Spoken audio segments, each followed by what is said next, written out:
Hi friends, మన temple Srikalahasti temple అనుసంధానమైనటువంటి లోబాయి ప్రదేశం ఉంది. ఇక్కడ అందాలు ప్రకృతులు అన్నీ మీకు చూపిస్తాం రండి.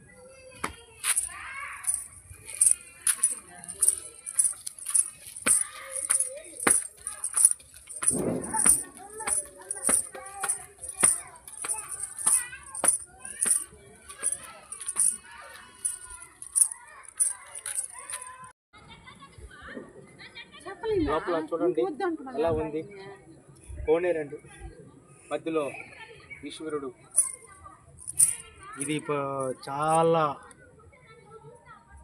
చాలా పురాతన కాలమైనటువంటి కోనేరు అన్నట్టు. ఇది ఈ కోనేరులో గుడిని చూడండి, ఈశ్వరుడు టెంపుల్ అనేది. లోపల మన టెంపుల్కి వచ్చే భక్తులందరూ ప్రతి ఒక్కరూ ఇక్కడికి వస్తారండి. ఇక్కడికి వచ్చి ఈ ప్రదేశం మొత్తం అందరూ చూస్తారు, ఆనందిస్తూ ఉంటారు. ఇంకా చాలా ఉన్నాయి దీంట్లో, చూపిస్తాం.